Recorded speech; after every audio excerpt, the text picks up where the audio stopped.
Guys, tonight we're going to slip quietly through the marble corridors of medieval Rome, where the air smells faintly of beeswax, incense, and maybe a little bit of corruption.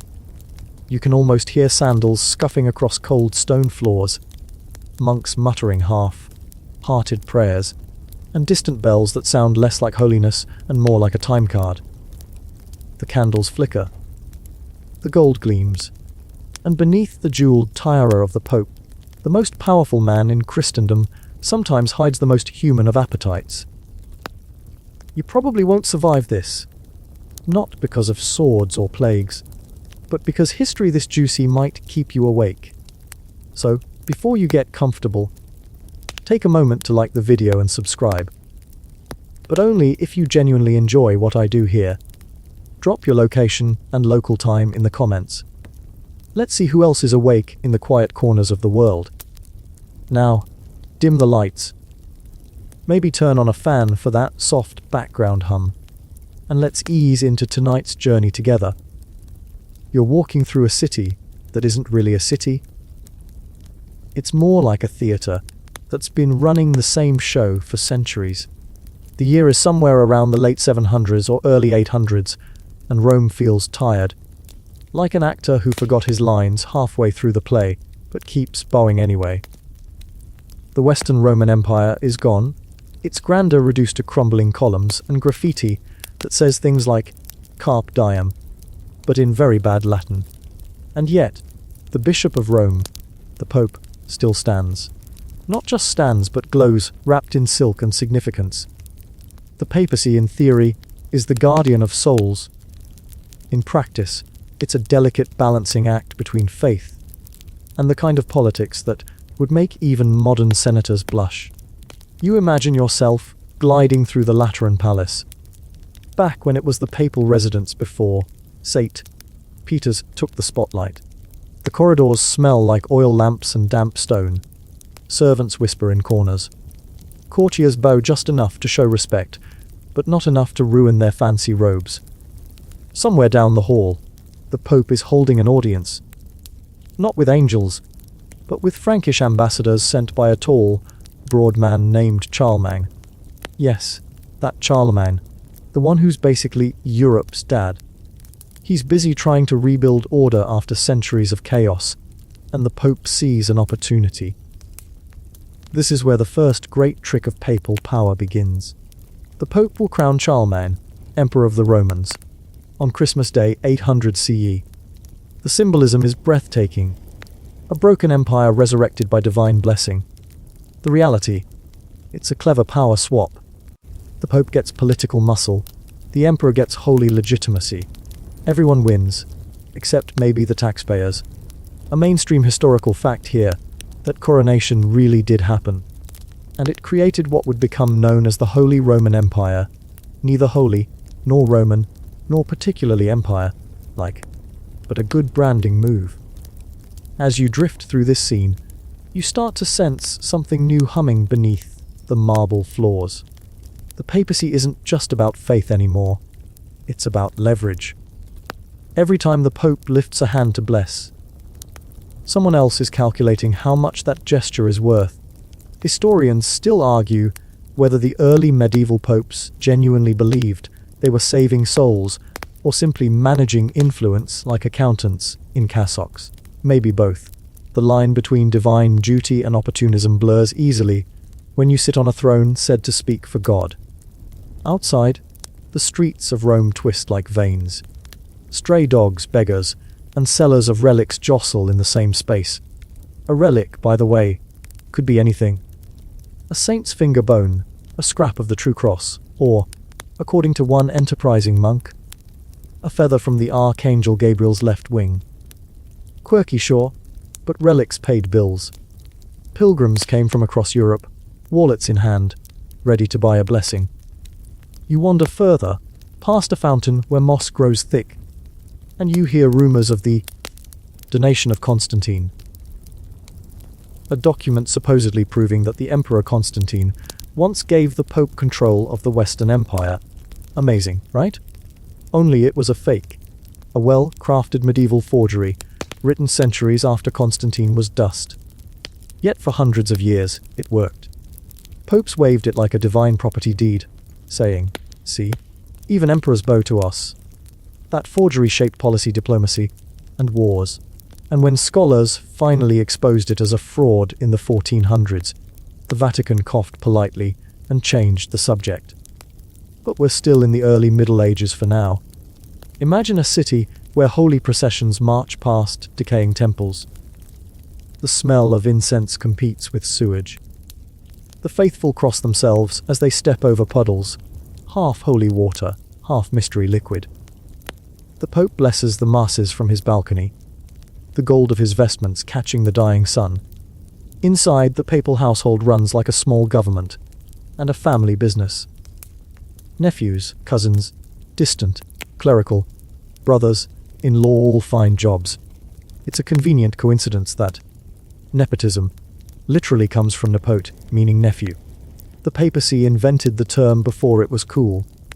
You picture a parchment on a table, its edges curling from candle heat. A scribe scratches with a quill, recording decrees about excommunications, marriages, and political alliances. Each line feels heavy with consequence. Yet, behind it all, there's always someone murmuring, "But what's in it for us?" The papal treasury swells. Donations flow in from kings who want divine approval and peasants who just want less time in purgatory. The business model of salvation is simple: pay now, pray later. You pause at a window overlooking the Tiber River. The water glints in the moonlight, sluggish and patient. Somewhere downstream, a fisherman curses softly as his net catches more debris than fish. Rome sleeps uneasily. The city is sacred, but it's also crumbling, and every stone seems to remember better days. Your gaze drifts upward to the stars, and you think about how power always cloaks itself in ceremony. The Pope's blessing isn't just about faith, it's theatre. The vestments, the Latin chants, the golden mitres, props, all of them, meant to dazzle and remind the audience that holiness is also hierarchy. There's a fringe theory, our quirky tidbit for tonight, that one medieval pope secretly kept an astrologer in his chambers, consulting the stars before making political decisions. Whether true or not, the rumor captures the mood. The papacy of the Middle Ages balanced one foot in heaven and one firmly in the intrigue of earth. You walk through time like through fog. Centuries pass in the flicker of a torch. You watch Rome shift from chaos to cautious order, from pagan relic to Christian capital. Popes rise and fall. Some die peacefully in prayer, others die less gracefully, poisoned, stabbed, or, mysteriously, gone missing. And every time a pope dies, the city holds its breath. The cardinals gather, the doors close, and the world waits for white smoke, or at least something resembling it. Considering medieval ventilation wasn't great, the papacy evolves, adapting like a very holy chameleon. The church learns to tax, to negotiate, to forge treaties, and sometimes to ignore its own rules when convenient. You trail through another corridor, where faded frescoes show saints with halos glowing like miniature suns. Their painted eyes seem to follow you, calm and accusatory.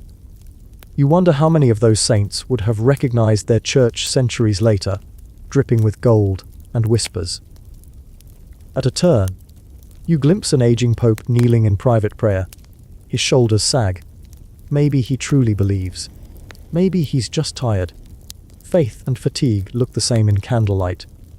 Somewhere, a door slams. A servant hurries past, muttering about an envoy from the east.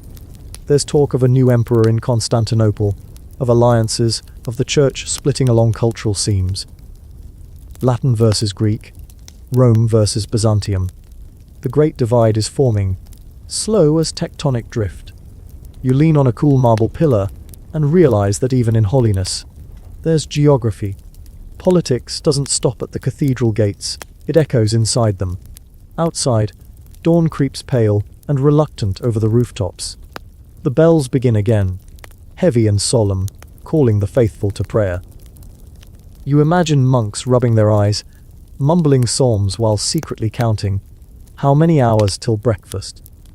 And in the soft light of morning, you feel the paradox settle in. This papacy, draped in sanctity, is also a mirror of every human flaw: ambition, fear, greed, love of comfort, love of control. You close your eyes and hear the faint rustle of robes, the endless hum of prayer that sometimes sounds suspiciously like gossip. Rome, eternal and exhausted, keeps spinning. The candles sputter out, one by one, shadows gather, and you, half dreamer, half historian, step quietly into the next scandal waiting just around the corner. You shuffle forward through the scent of wax and wine, into a hall that feels both holy and hungover. The great doors of the Lateran Palace are closed tonight, the kind of night when secrets ferment faster than the communion wine. A papal election is underway, which sounds like a solemn affair, but here in the 10th century, solemn is a flexible word. You imagine the scene as if you were floating just above it. Torches sputter along the walls, dripping pitchy tears. Cardinals in scarlet robes fan themselves with parchment, not because of heat but nerves. Outside, the crowds murmur like a living tide. Romans anxious, nobles impatient, soldiers pretending to pray while fingering the hilts of their swords. Inside, the Holy Spirit is supposed to choose the next pope. But if you listen closely, you can hear a different spirit whispering, one that smells faintly of ambition and expensive perfume. The rulebook says the papacy goes to the holiest candidate, but in practice, it's whoever can survive the banquet afterward. You can picture a table laden with roasted meats, honeyed fruits, and enough wine to baptize a small army. The cardinals dine, gossip, and discern. Someone drops a hint about a cousin's talents. Another slides a purse of gold across the table with the casualness of someone adjusting a napkin. There's laughter, the kind that hides teeth. One man coughs politely and mentions the emperor's preference. Another counters with the Roman noble's demands. The Holy Ghost must feel crowded in here. Historians still argue whether these elections were ever truly spiritual, or simply theatrical coronations for the city's most cunning families. Rome, in this period, is a chessboard of bloodlines. The Crescenti, the Tusculani, the powerful women of the Theophylact family, they all want a piece of the papal tiara. You drift between them, invisible, like incense smoke curling through conversation. The room grows louder, toasts are made. Someone sings an off-key hymn that sounds suspiciously like a drinking song. Then, a hush.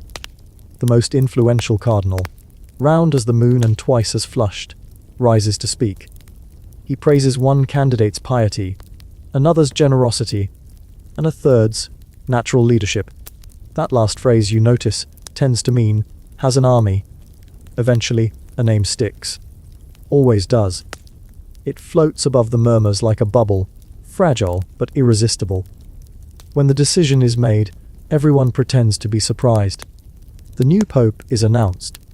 The crowd outside erupts, the bells toll, and somewhere, someone who just lost the vote begins quietly plotting a sudden vacancy in the near future. That's politics, medieval edition. You glide outside for some fresh air, past courtiers clinking goblets in congratulations. The stars above Rome shimmer like skeptical eyes. Somewhere beyond them, one imagines the saints sighing, again. A mainstream fact here, by the 10th century, the papacy had become deeply entangled with local Roman aristocracy. Families like the Theophylacts treated the throne of St. Peter as their hereditary right. The office changed hands not through divine revelation, but through dinner parties, dowries, and daggers. You walk past the stables where a young servant mutters, "The Pope's horse gets better feed than I do." He's not wrong. The papal palace is filled with contradictions. Sermons about humility delivered by men wearing gold, thread slippers. It's all dizzying. And a little funny if you squint hard enough. Picture a group of monks trying to chant vespers while drunken cardinals argue in the courtyard over who borrowed whose jeweled chalice. Rome at night is alive with whispers. In the Trastevere quarter, wine merchants are already bragging about how much they'll sell during the coronation feast. Somewhere near the Forum, a moneylender counts coins under a flickering lantern, muttering that the Holy See's credit is excellent, but the interest payments are eternal. A cat darts across the alley, startled by a distant cheer, the kind that means someone just got appointed to something. You follow the sound back toward the palace, where the new pope has just stepped onto the balcony. The crowd cheers his name, though honestly, half of them are cheering because the election's over and tomorrow means bread distribution. The pope blesses the crowd. Gold threads gleam in his robes, catching torchlight like fish scales. His expression is serene, though you can almost hear the calculation behind the eyes. Who supported him? Who didn't? Who needs rewarding? Who will need reminding? He's not just inheriting a church, he's inheriting a political machine that runs on favors, rumors, and parchment. You slip inside again, passing through a smaller chamber where a secretary is already writing letters to every corner of Europe. Kings and emperors must be informed. Bishops must be reassured, and wealthy donors, they must be thanked, personally, if possible. Somewhere, someone is already preparing the papal seal, a lump of lead stamped with St. Peter's image. Those little discs of metal, called bulla, will hang from decrees that shape nations. You can almost hear the rhythm of bureaucracy beginning, steady as a heartbeat. And yet the Holy Spirit is probably still shaking its ethereal head. You wander further, down toward the kitchens. The cooks are laughing, flour on their faces, arguing whether the new pope will prefer lamb or veal. A barrel of wine sits open in the corner, and one brave novice dips a ladle for testing. He swears it's excellent. Even the kitchen has politics. The head cook boasts that he served under 3 popes already and survived them all. You get the feeling that in this Rome, that's practically sainthood. There's a quirky historical tidbit that floats through your mind as you linger here, at least one pope. Rumour says Sergius de Suey allegedly fathered a child with the noblewoman Marozia, the same child who would later become Pope John XI. Whether it's gossip or gospel, it shows how tangled the papal family tree really was. By the time you return upstairs, the palace smells of melting wax and old wine. The newly elected pope has retreated to his chambers. The courtiers have melted away into shadow. Only the guards remain, their armor glinting in the torchlight like tired stars. In the silence, you can almost hear Rome exhale. The election's chaos is over. For now. Tomorrow, the real work begins: consolidating power, negotiating with kings, and pretending this whole thing was divinely inspired from the start. You pause before a fresco of St. Peter holding the keys to heaven. The paint is cracked, the gold leaf flaking. Maybe, you think, Heaven's Gate is a little rusted these days. Historians still debate whether this period, sometimes called the Saculum Obscurum, or the Dark Age of the Papacy, was truly as corrupt as later critics claim, or simply exaggerated by rivals. But standing here, amid the echo of clinking goblets and whispered bargains, you're inclined to believe the gossip had some truth to it. The night deepens. You wander out through the garden where roses bloom stubbornly among marble ruins. The air is thick with jasmine and secrets. You notice a small figure sitting on a bench, a clerk, maybe, scribbling notes by moonlight. You peek over his shoulder. He's writing about the day's events, the names, the favors promised. He pauses, dips his quill, and writes one last line. May God forgive us our politics. You smile, because even centuries later, the sentiment feels timeless. Somewhere beyond the walls, the Tiber glimmers, the city hums. The new pope sleeps uneasily beneath embroidered sheets, dreaming of both salvation and strategy, and you, drifting just above him, already sense the next scandal forming like a thundercloud. You've barely stepped out of one holy mess, and already another one waits with open arms and a raised goblet. After all, in this Rome, virtue is negotiable, but gossip is eternal. You wake, or maybe you never slept, beneath a sky so heavy it feels like the clouds themselves are gossiping. Rome has changed again, though the stones remain the same. You're in the 10th century now, the air thick with incense, corruption, and the faint sound of laughter that really shouldn't be echoing from the papal palace. The boy on the throne of St. Peter is 17. Maybe 18, depending on how generous you are with birthdays. His name is Octavian, but history will remember him as Pope John XI, a name that sounds saintly enough until you peek behind the curtain. He was the son of a powerful Roman noble, born into privilege, politics, and an education that seems to have skipped the virtue section entirely. They say he became pope around the year 9955, and they also say he never really stopped being a teenager. You stand outside his chambers as laughter spills through the heavy doors. Inside, it's less a papal court and more an after-party. The candles are too many, the wine too good, and the guests far too interesting. Courtesans whisper in Latin, cardinals play dice on marble tables, and someone's pet falcon is perched on a golden crucifix, eyeing the snacks. The Holy Father himself lounges on a velvet couch, one boot kicked off, hair tousled. He's young, handsome in a slightly dangerous way, the kind of man who would have made an excellent bar fight legend, if not for that inconvenient crown of authority. He raises a goblet, grinning like a boy who just inherited the world and doesn't quite know what to do with it. A mainstream historical fact: John XI really was accused of turning the papal palace into what later chroniclers described as a brothel and gambling den. His contemporaries listed crimes ranging from simony to murder to summoning demons, though that last one might be a bit of medieval exaggeration. Still, it paints a picture. You wander among the guests. One cardinal is deep in conversation with a noblewoman about spiritual exercises that seem to involve far too much perfume. A monk from the countryside stares wide, eyed at the scene, clutching his rosary like it's a lifeline. In one corner, a secretary nervously counts coin purses for next week's charitable donations. John notices you, or maybe not you, exactly, but something like your presence, and smirks.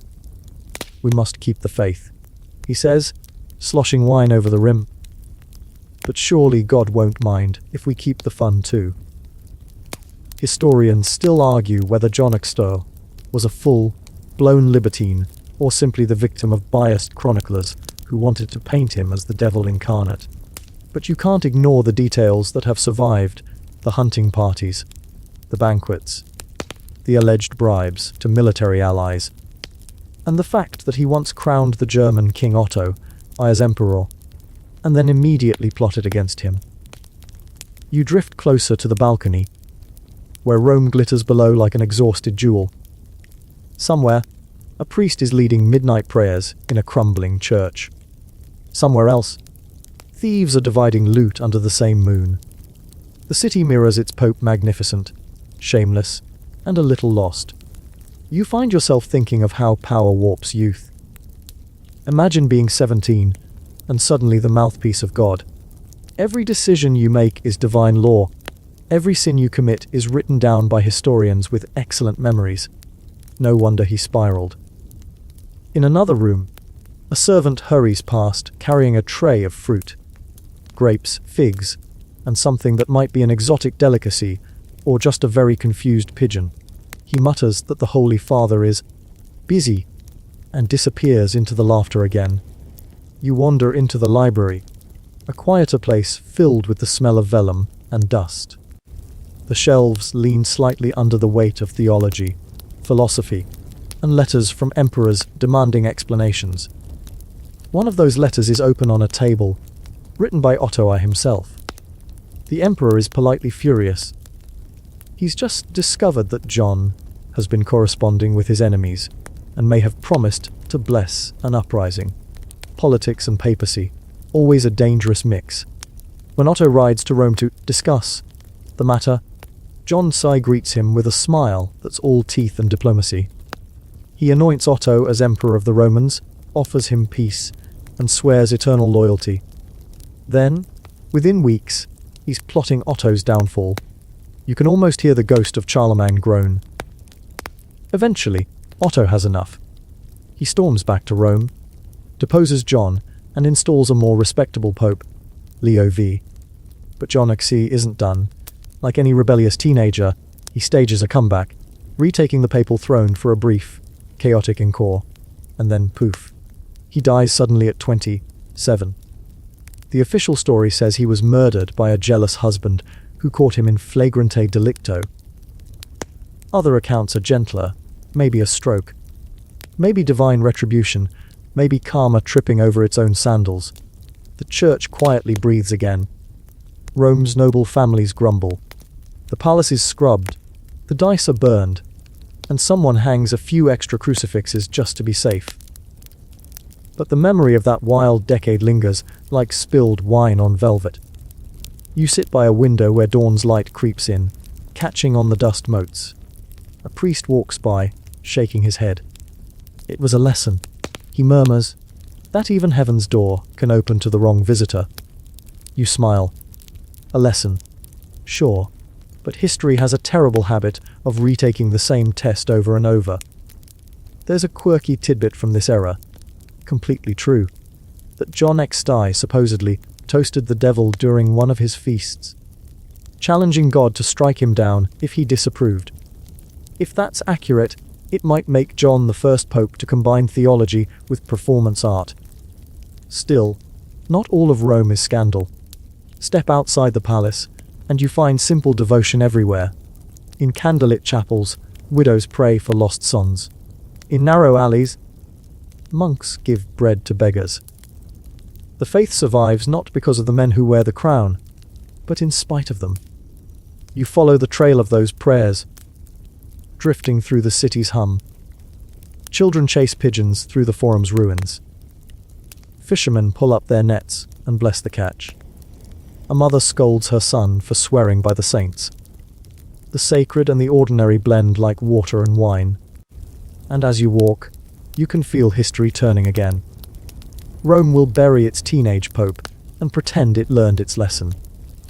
But give it a decade or two, and the tiara will sparkle again with temptation.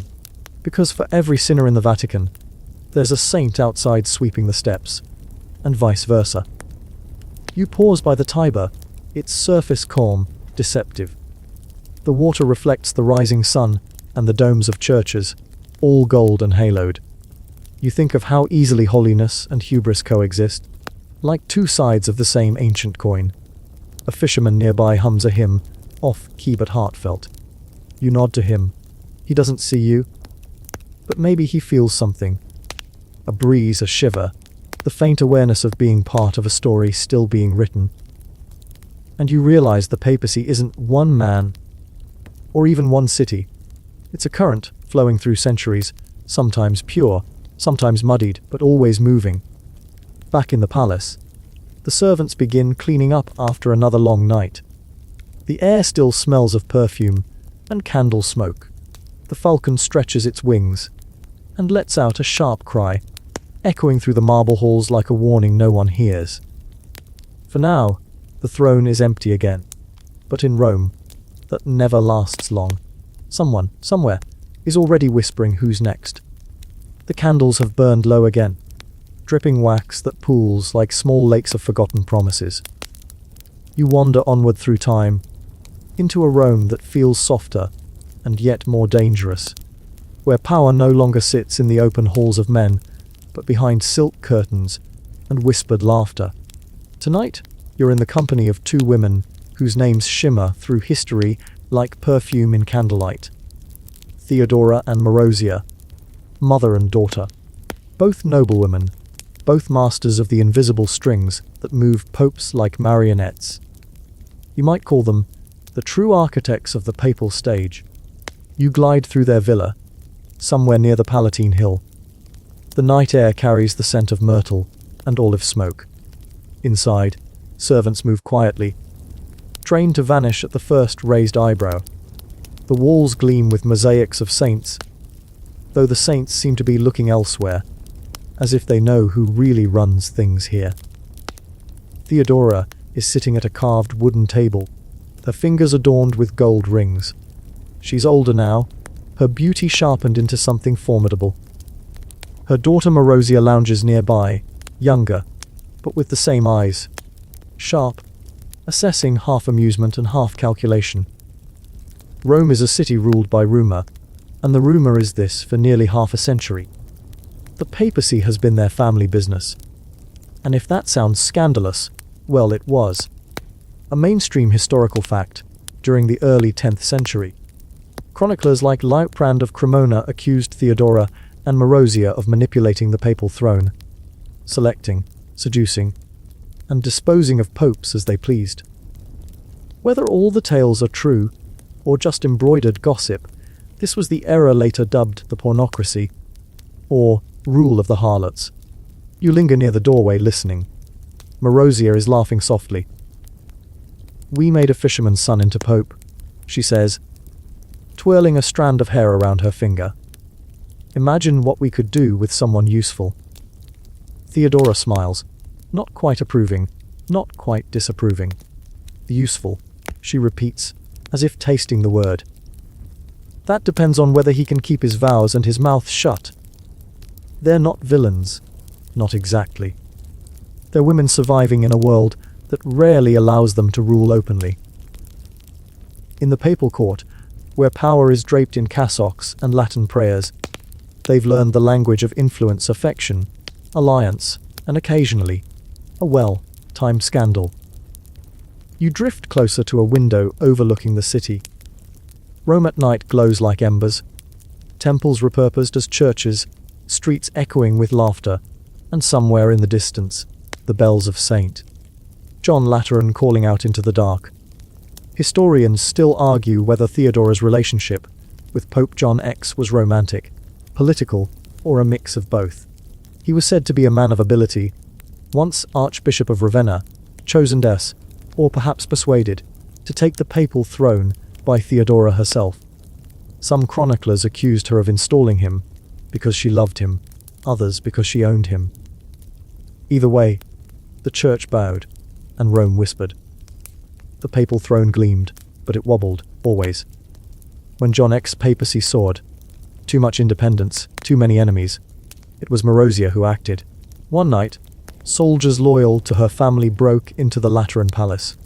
The pope was dragged from his bed, imprisoned, and soon after, quietly strangled. No trial, no prayer, just silence. You imagine the city waking the next morning, the bells ringing for a mass that feels a little too cheerful. The cardinals gather, pale and sweating, pretending nothing has happened. A new pope is selected by afternoon. You can almost hear the parchment being rewritten. Be divine inspiration. Theodora dies eventually, her influence passing like a torch to Marozia.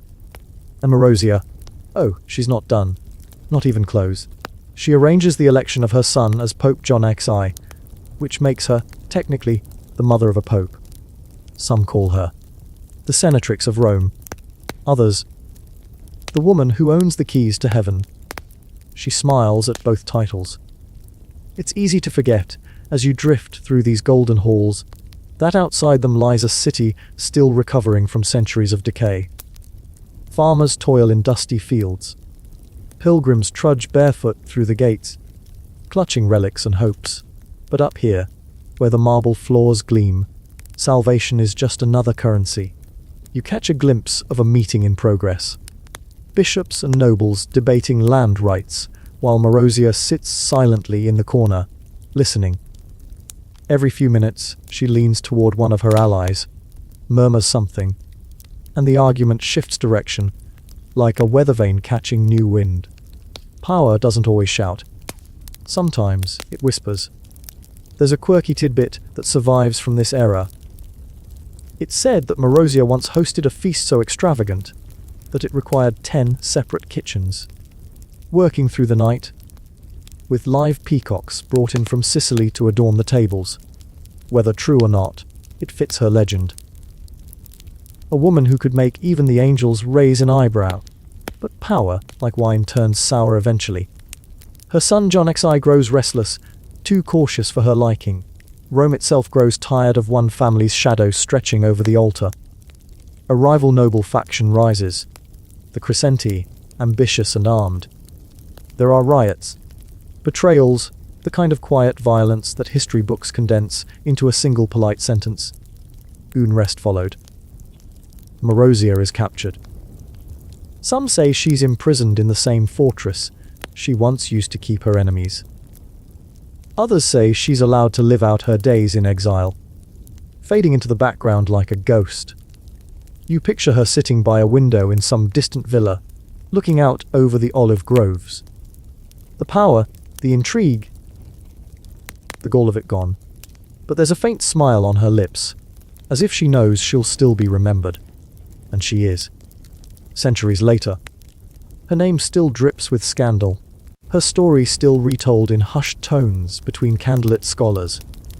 Some see her as the corrupt heart of the papacy, others as a woman who played the only cards she was ever dealt, and played them brilliantly. You step outside again into the Roman night. The moon is high, silvering the ruins, softening even the sharpest memories.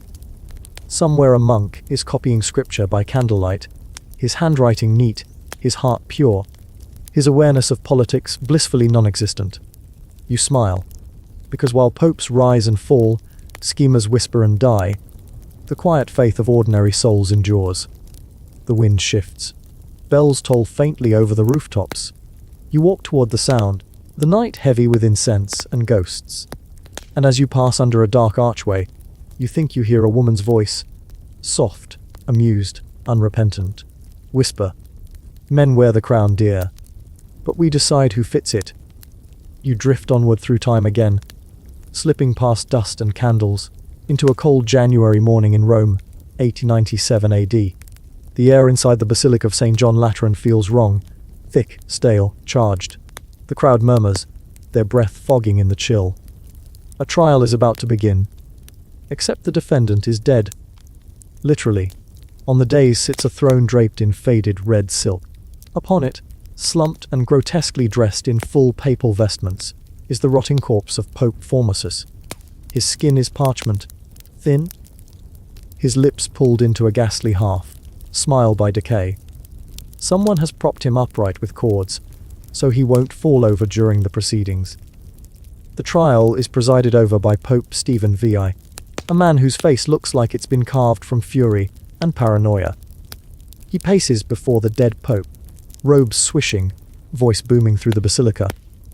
"Formosus," he bellows, "you, though dead, stand accused of perjury, of coveting the papacy, of violating canon law, and of sitting upon the throne of Saint Peter unlawfully." A pause.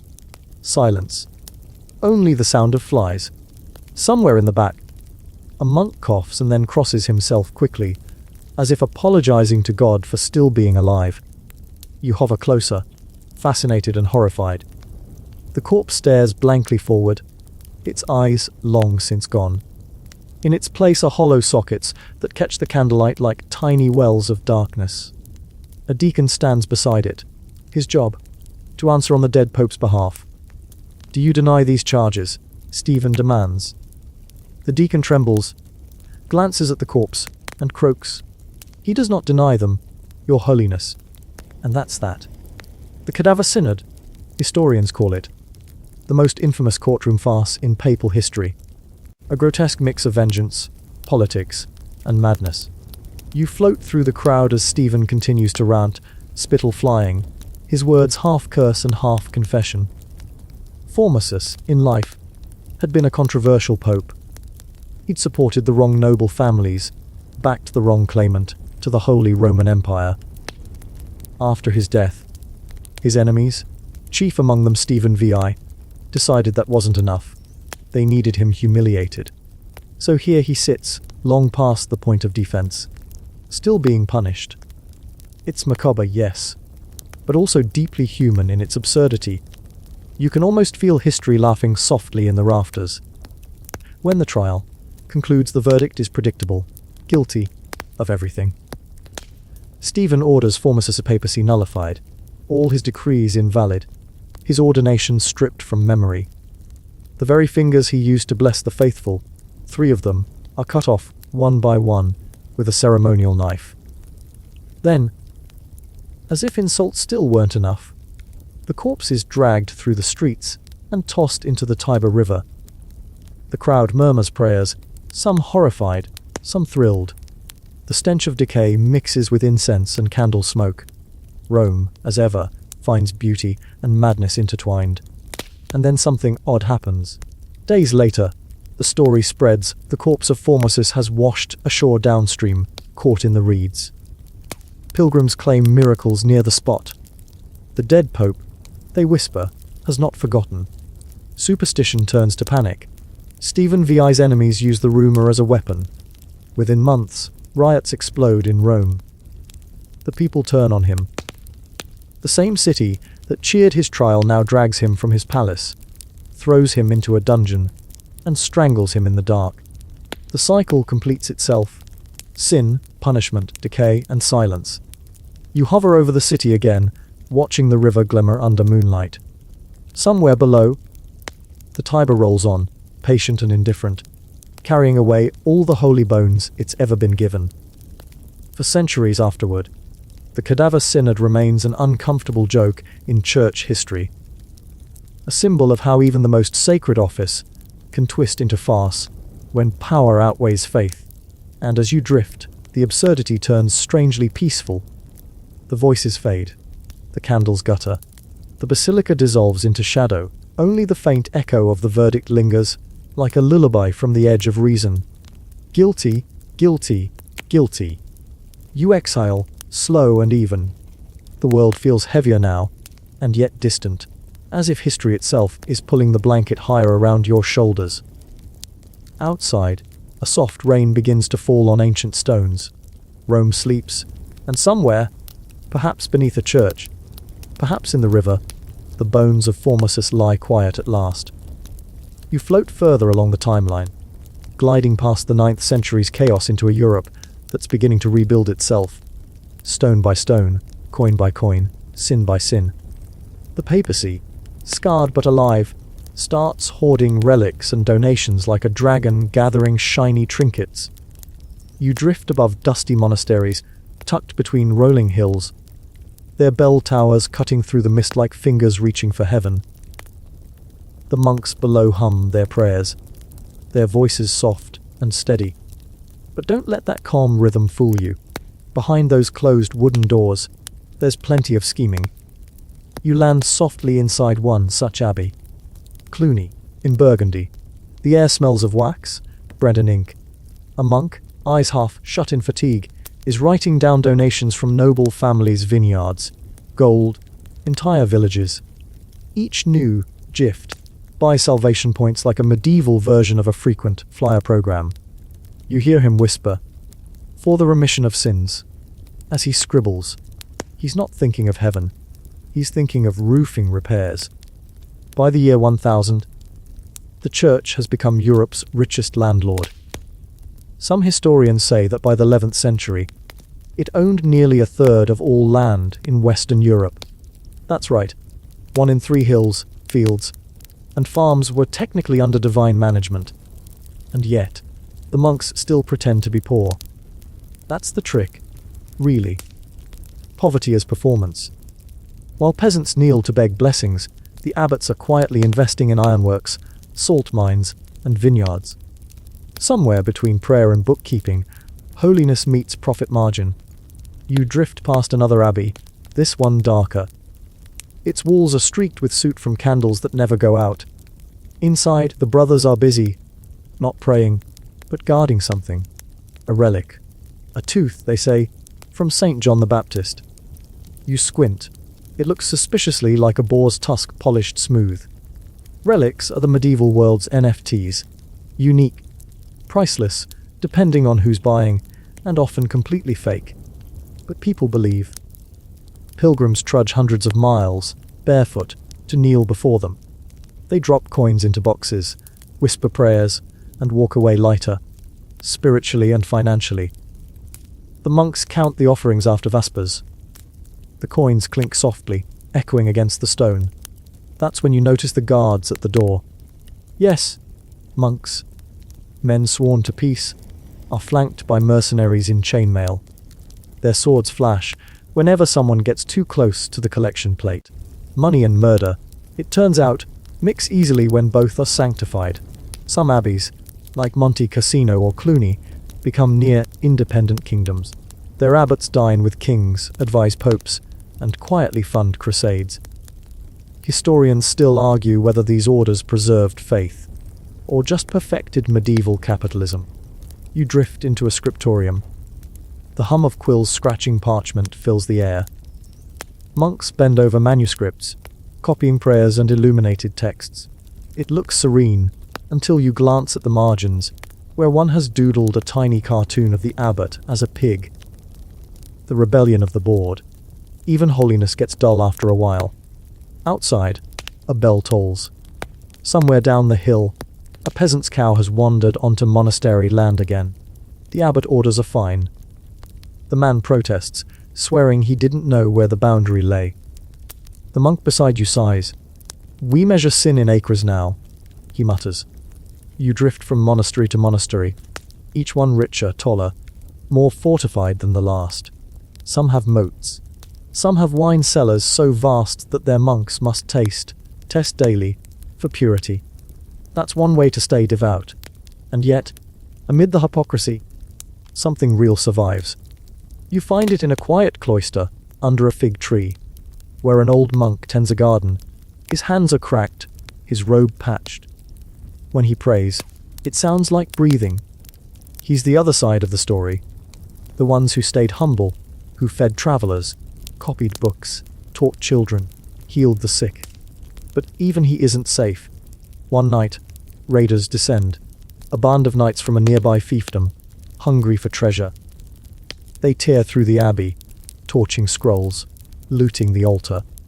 The abbot bribes them to leave, handing over gold hidden beneath the altar cloth. When the sun rises, the monastery smolders, the relics are gone, and the monks pray for forgiveness for surviving. You drift upward as smoke curls through the morning air. Somewhere, a rooster crows, absurdly cheerful. It's a strange world, saints, thieves, and accountants all wearing the same robes. Back in Rome, the papal treasury keeps expanding. The Holy See now controls not just relics and relic runners, but an entire economy of indulgences, penances, and property deals. You could say the Vatican has invented spiritual real estate. Need a miracle? That'll be a donation. Want to shorten your time in purgatory? Pay up front.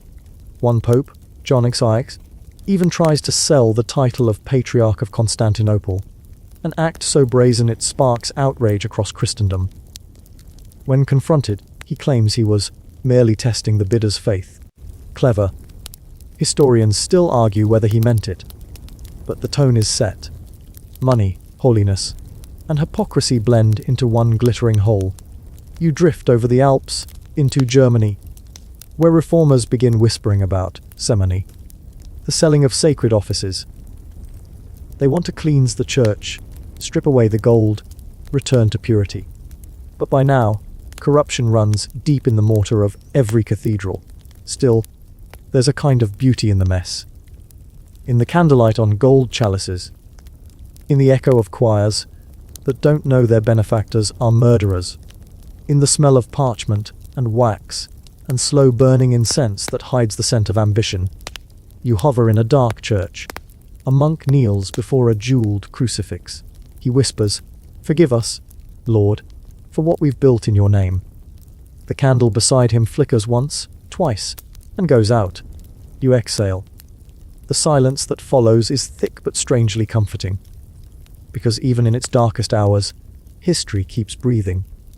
Somewhere far away, a bell rings again. Not for prayer this time, but for profit. And in that hollow sound, you hear the heartbeat of the Middle Ages, steady, corrupt, and entirely human. You hover now above a Rome that's lost its shine, The marble is cracked, the streets smell of dust and garlic, and the papal palace, what's left of it, feels like a fortress more than a holy home. It's the 11th century, and you can almost sense that the papacy itself is getting tired. Too many assassinations, too many bribes, too many popes who ended up strangled, stabbed, or just quietly vanished. And yet, amid the chaos, one name rises like a punchline carved into marble: Benedict IX. You drift through the corridors of the Lateran Palace where he reigns. Or, to be precise, lingers. On a golden chair that's been repolished so many times it gleams more than his soul. Benedict IX is barely 20 years old. Some historians think he might have been as young as 11 when he first became pope. Imagine handing the keys to heaven to a boy who's still figuring out which side of the tunic is front. You pass him now, slumped against the throne, yawning as servants carry in trays of spiced wine and roasted pheasant. A small lapdog barks from beside his slippers.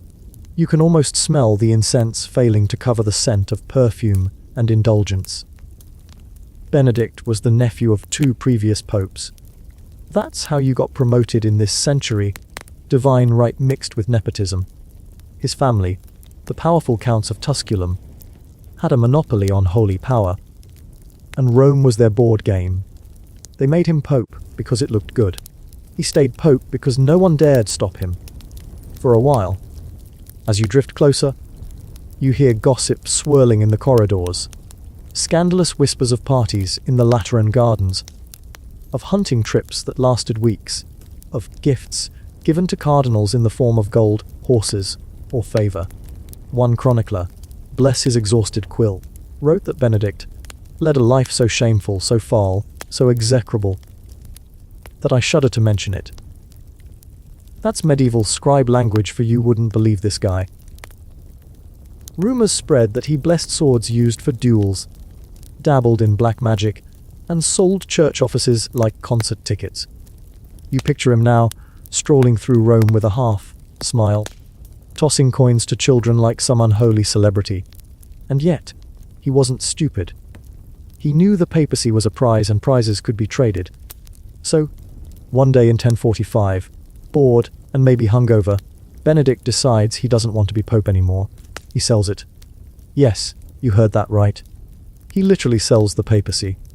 He approaches his godfather, John Gratian, a wealthy archpriest known for his piety, and says, essentially, "Make me an offer."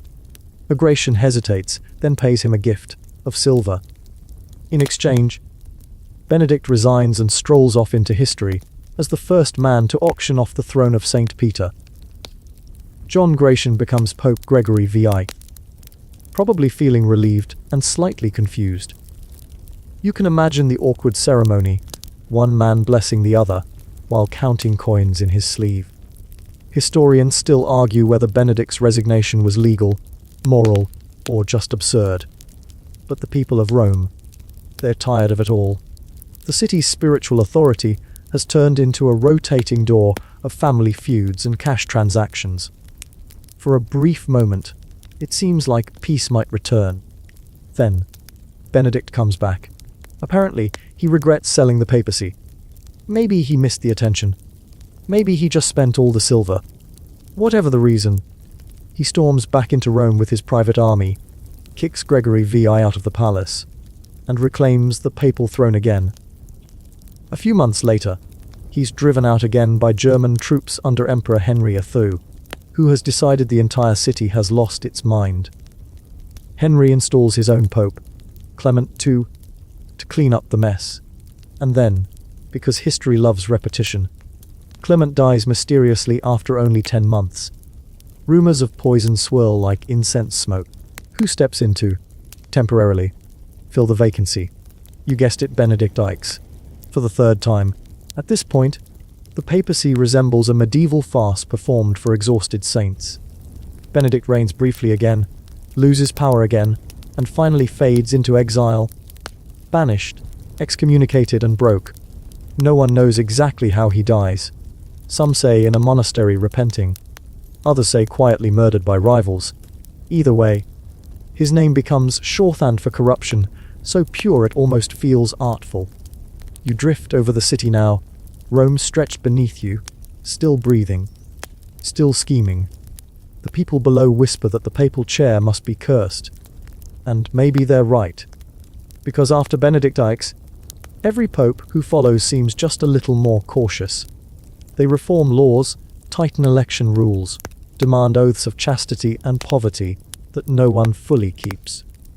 But the stain lingers, like wine on white cloth, like incense smoke that never clears. You float through the empty Lateran palace after dark.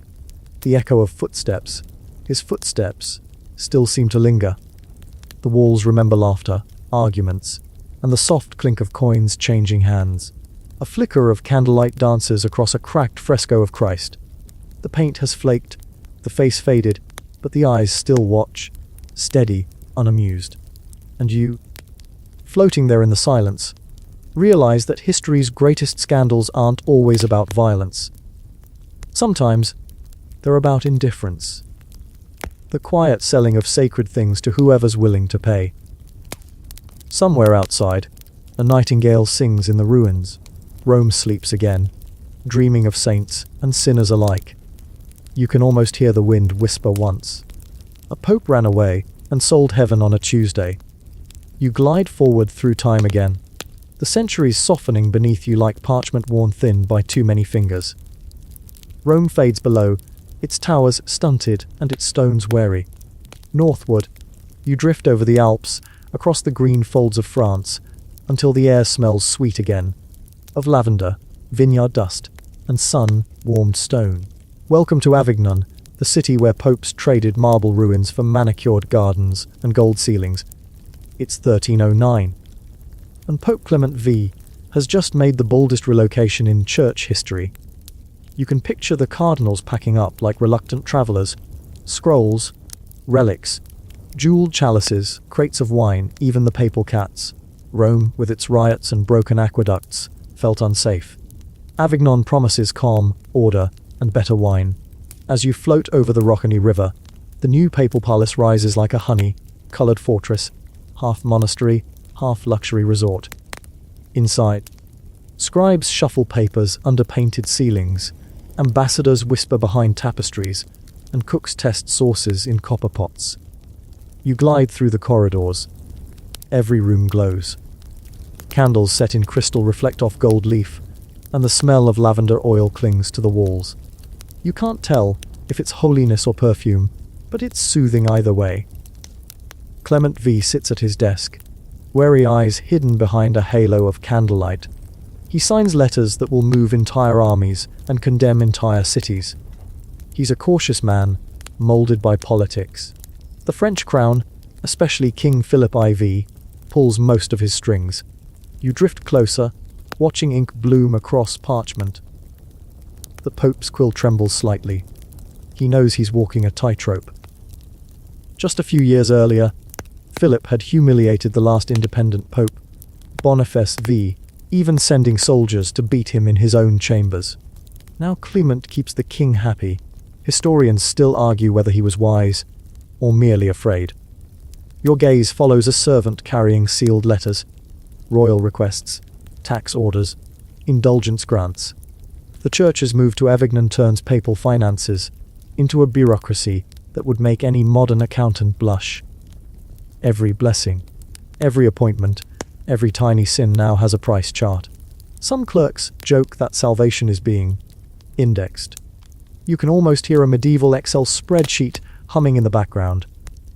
Outside, merchants from Florence and Genoa line the streets, selling silk, jewels, and exotic birds. Cardinals stroll among them in scarlet robes that billow like expensive curtains. One complains about the heat, another about the lack of proper Roman marble. You, drifting above, catch a snippet of conversation. "We are exiles of God." One sighs. "Yes," replies the other. "But at least we eat well." Avignon becomes a glittering contradiction. The city of popes hosts nightly banquets, but beyond its walls, peasants starve. The local taverns buzz with gossip. About bishops with mistresses, about bribes disguised as donations, about a Vatican treasury that never empties. And still, the river flows calmly, pretending not to notice. The palace expands year by year. Clement's successors, John XXU, Benedict XU, and finally Clement VI, each add new wings, chapels and terraces. You float past frescoes that shimmer with gold halos, past vast kitchens where stews simmer in iron cauldrons big enough for a pilgrim to bathe in. Clement VI in particular treats holiness like theatre. His court rivals any king's. Musicians perform madrigals during dinner. Courtesans whisper behind fans. Cardinals debate theology over oysters. One scribe records that the perfume of cinnamon hung thicker than prayer. And yet, amid all this decadence, a dark rumour seeps in: the plague. You drift through the streets as the year 1348 dawns. Bells toll not for mass but for death. The Black Death rolls across Europe like a storm cloud. Avignon panics. Corpses line the riverbanks, and even the papal gardens smell of sickness.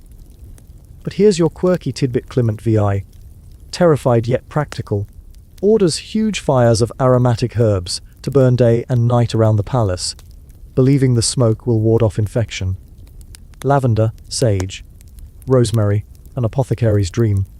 For weeks, the city smells like overcooked soup and sanctity. He also consecrates the entire Aruni River, so the dead can be tossed into it without sin. A gruesome efficiency, but it works. Thousands are buried by current and faith together. Through it all, the Pope keeps his composure.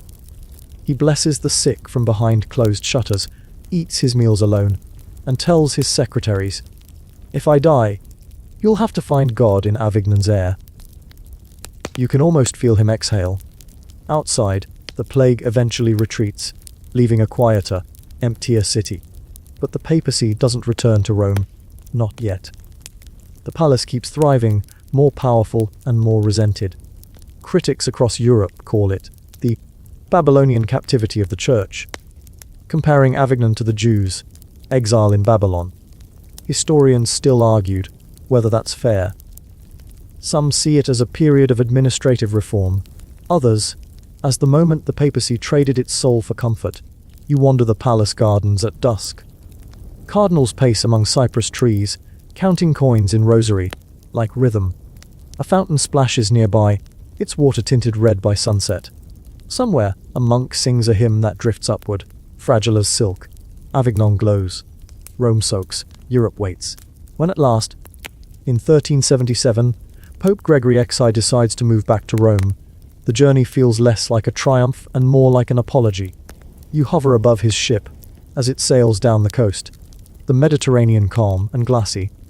He whispers a prayer that sounds suspiciously like regret.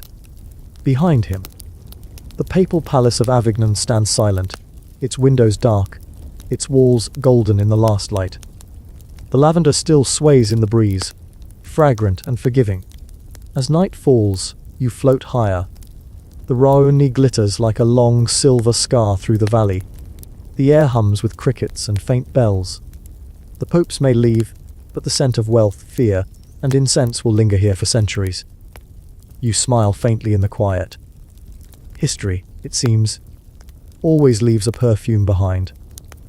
You drift onward into the closing years of the 14th century, following that same trail of lavender, scented wind away from Avignon and back toward a Rome that looks less like a holy city and more like an exhausted patient.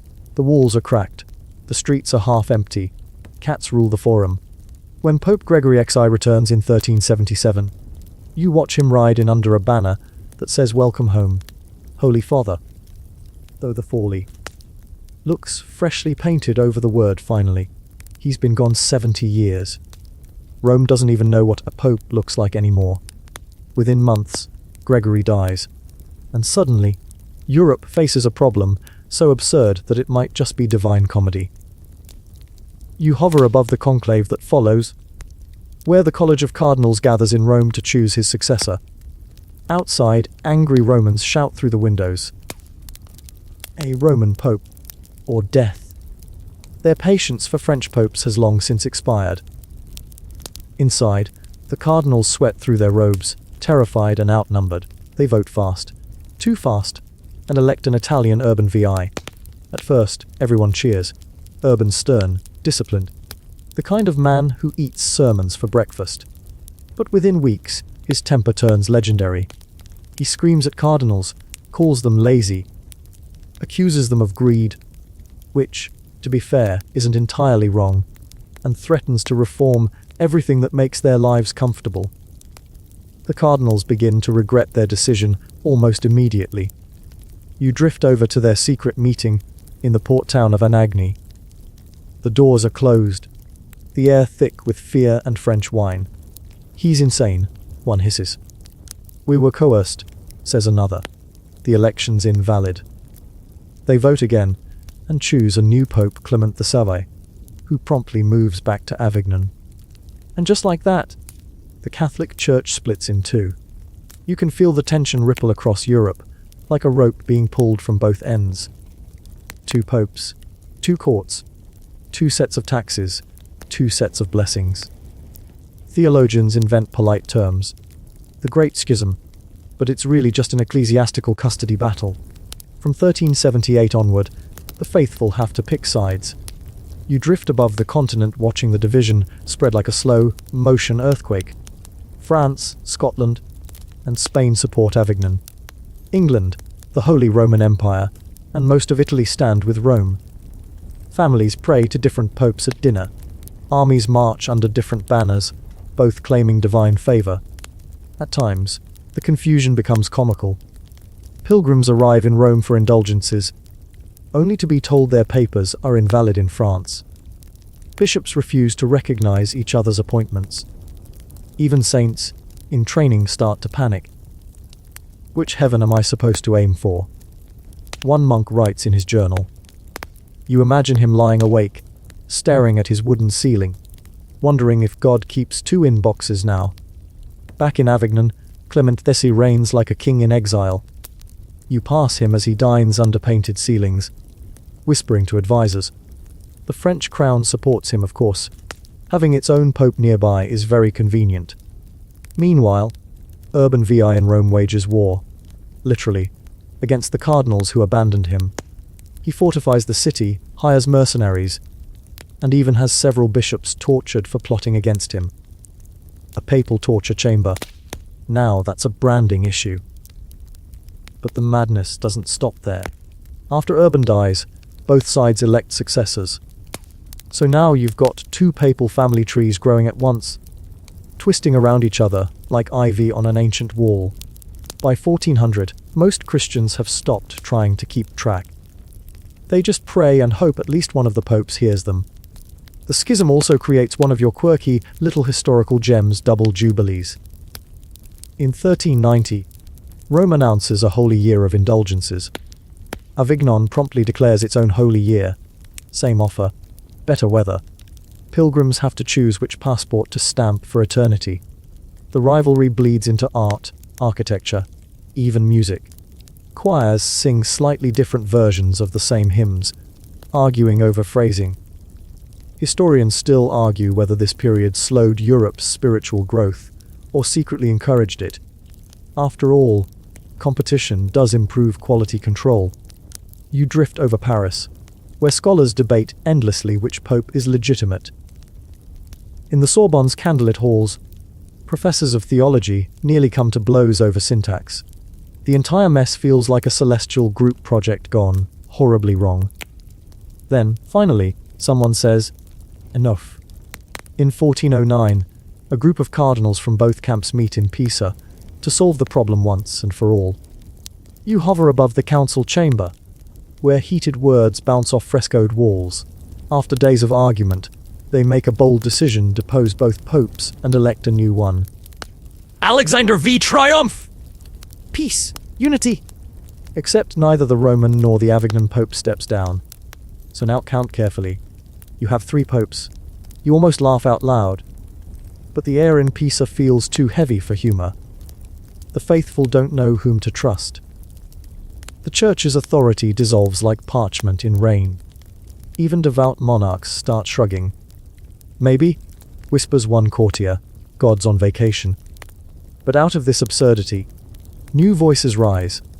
People who still believe in reform, who dream of cleansing the church from within. They're small at first preachers, mystics, women with visions. One of them, Catherine of Siena, will soon become famous for trying to patch this holy mess together with letters and sheer willpower. For now, though, you float above the chaos. Europe hums with divided prayer, divided power, divided dreams. The bells of Rome and Avignon ring at the same hour, their sounds crossing over mountains and rivers, colliding somewhere in the night sky. It almost sounds like harmony. If you don't listen too closely, you drift upward, above the noise, above the confusion. From this height, the lights of both cities shimmer faintly, twin halos across the map of medieval faith. 2 popes, 2 courts, 2 promises of salvation, and beneath them, millions of souls just trying to sleep through the noise. You smile softly. Humanity, it seems, has always been better at doubling its problems than solving them. You drift slowly downward into a quieter moment. A candle flickering beside a stack of parchment letters, hundreds of them, inked by wary hands that tremble between faith and frustration. The papal confusion hasn't faded. If anything, it's hardened into daily absurdity. You watch as Europe's scholars, mystics, and mail carriers try to stitch together some meaning in the middle of the church's two-headed nightmare. This is the world of words now. Battles of parchment instead of swords. You see Catherine of Siena, wrapped in coarse wool, seated at a rough wooden table.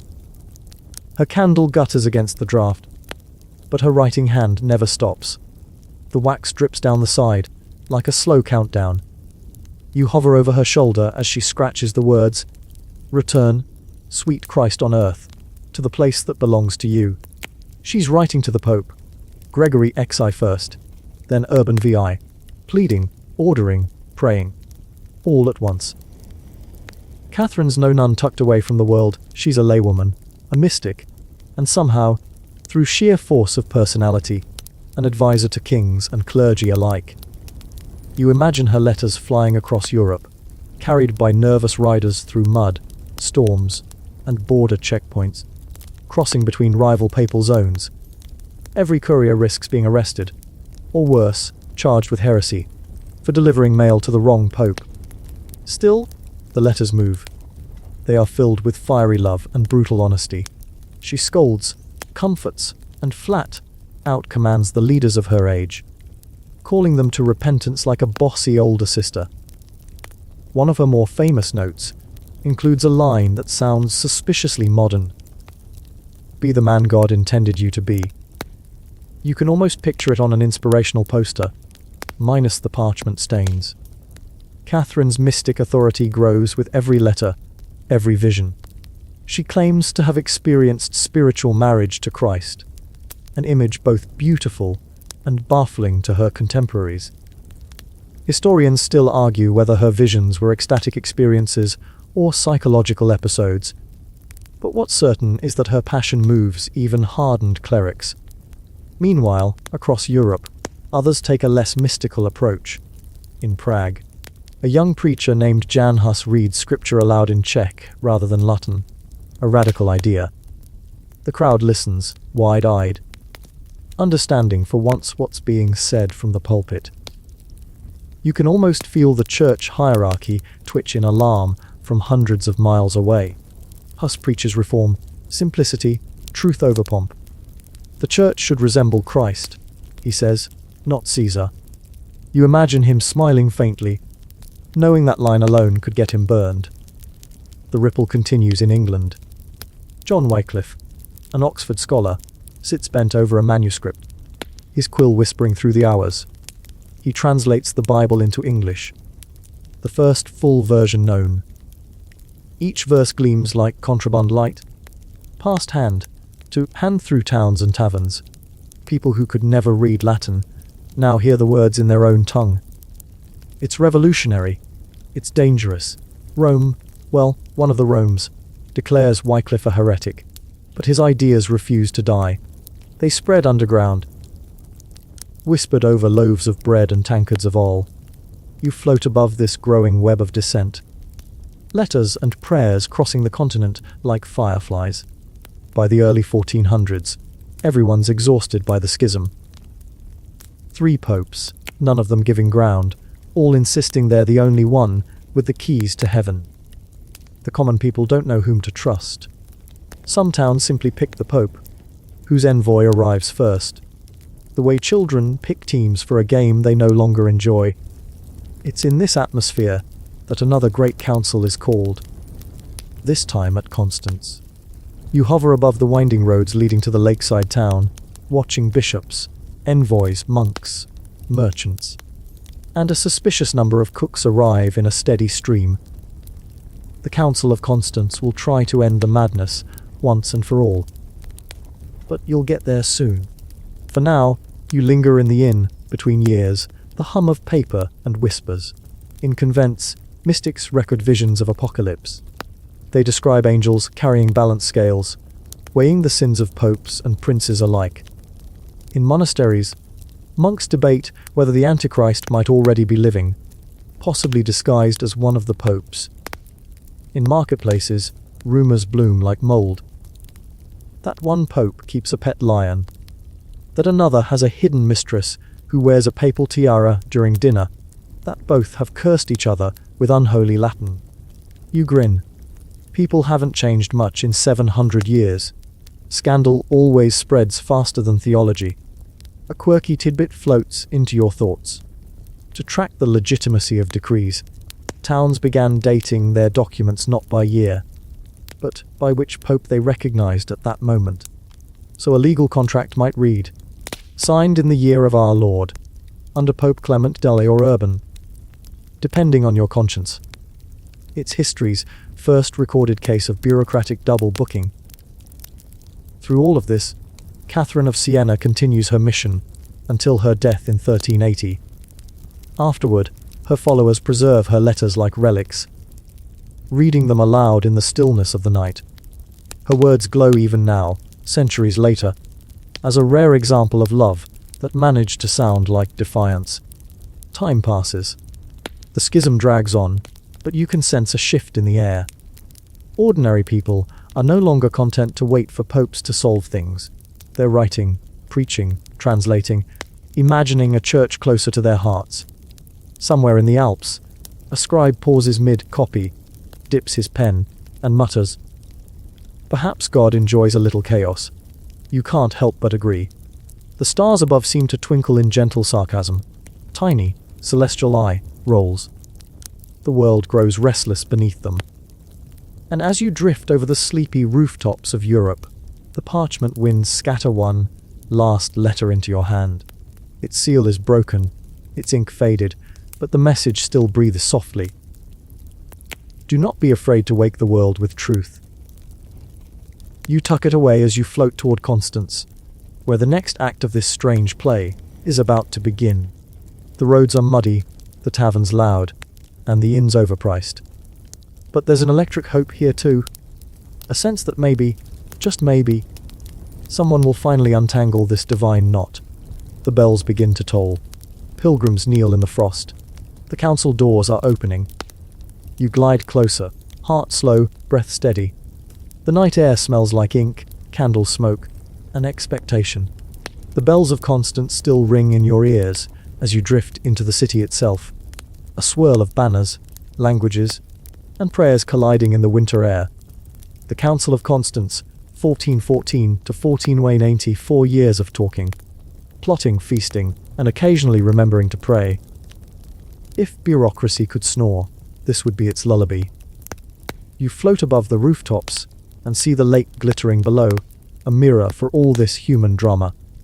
Pilgrims and merchants crowd the streets, selling everything from fish to fake relics. A monk passes by carrying a small wooden box labeled "Pieces of the True Cross." Authentic, so you suspect he's carrying an entire forest's worth by now. Inside the council hall, hundreds of churchmen shuffle in. Bishops with silk gloves, scholars with ink-stained cuffs, abbots, envoys, and the occasional noble looking for entertainment. Even the Holy Roman Emperor, Sigismund, shows up, his beard frosted with the kind of self-confidence only emperors can afford. He's here to fix the schism, or at least look impressive trying. At this moment, there are still 3 popes, one in Rome, one in Avignon, and one, the Pisan Pope, lurking awkwardly on the sidelines. All claim divine legitimacy. It's a bit like having 3 captains on one ship, all shouting, "I'm steering!" while the boat spins in circles. The first task reduced the surplus of popes. Constance becomes a holy courtroom. Messengers carry sealed letters from one claimant to another, each declaring the others invalid. You drift above the benches where theologians debate the legality of past elections, their voices rising until the rafters echo with Latin indignation. In 1415, John Extasou, the Pisan Pope, realizes things aren't going his way. One night, he disguises himself as a humble pilgrim, slips out a side gate, and flees the city. He doesn't get far. The emperor's men catch him and march him back like a schoolboy caught skipping class. When they depose him soon after, the crowd cheers. One down. The Roman Pope, Gregory XO, resigns voluntarily, an act rare enough to make headlines even today. The Avignon Pope, Benedict XVI, refuses to yield, barricading himself in a fortress by the sea. You picture him standing at the window, shaking his fist at seagulls, muttering, "I'm still the real one!" Finally, the council elects Martin V in 1417, a Roman nobleman with a face carved in patience. The Great Schism is, at last, technically over. Europe breathes out, though somewhat skeptically. You can feel the air lighten. Bells ring across cities, choirs sing, banners wave. But the damage lingers, faith fractured, trust bruised, and a lingering sense that maybe divine authority shouldn't require 4 years of committee meetings. Still, for now, peace. But Constance has another drama waiting in the wings, one darker, one that will echo far longer. You drift to a smaller hall, where a thin man stands before the council, hands bound, eyes calm. Jan Hus. The Czech reformer, whose sermons challenged corruption and greed, whose words burned brighter than his body ever would. He's been promised safe conduct to speak his case. Sigismund himself guaranteed it. But now Hus stands alone, accused of heresy. They question him about his writings, his support of Wycliffe, his insistence that Christ, not the Pope, is the true head of the Church. He answers quietly, even politely. The more he speaks, the angrier they grow. Historians still argue whether Hus could have saved himself by recanting, but he refuses to deny what he believes. The council condemns him. You watch the morning of July 6, 1415. Hus is led outside the city gates, to a clearing where a wooden stake rises against the dawn. He prays aloud as they tie him to it, his voice steady even as the smoke rises. "Lord Jesus, it is for thee that I patiently endure this cruel death. I pray thee to have mercy on my enemies." The fire catches. The crowd watches. Some whisper. Some cross themselves, others turn away. The smell of smoke drifts upward, mixing with incense from the council's morning mass. A strange, painful harmony. The next day, they toss his ashes into the Rhine, hoping to erase him. But his words are already flowing downriver, carried in memory and song. A quirky tidbit for you, the Czech word Hus literally means goose.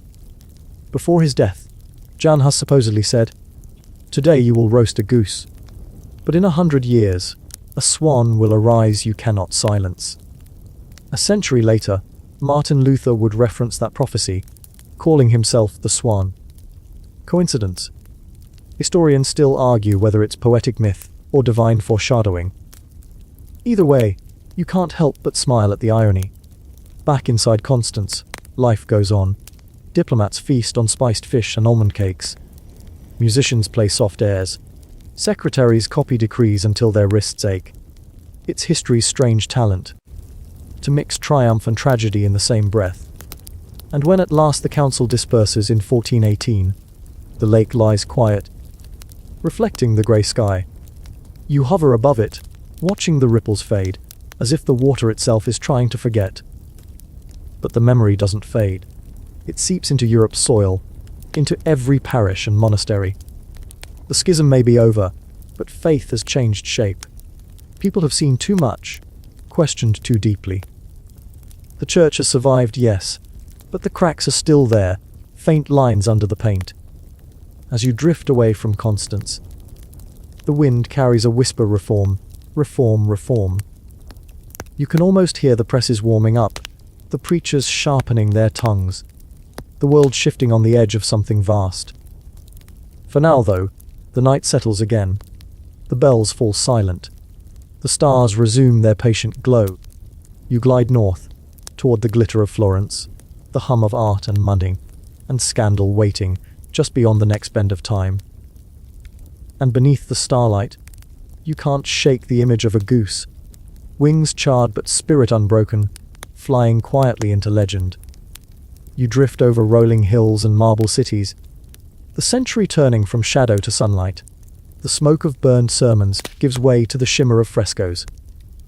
Rome is alive again, louder, richer, hungrier. The papacy has returned home and decided, in the grand medieval spirit of overcorrection, to remind the world just how magnificent it can be.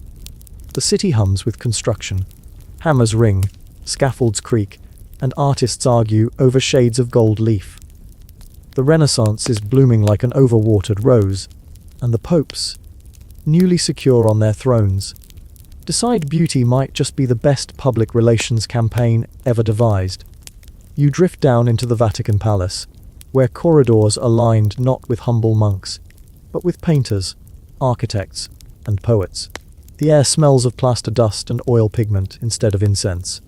Pope Nicholas V, back in the mid-1400s, started it with his dream of rebuilding Rome into a Christian utopia.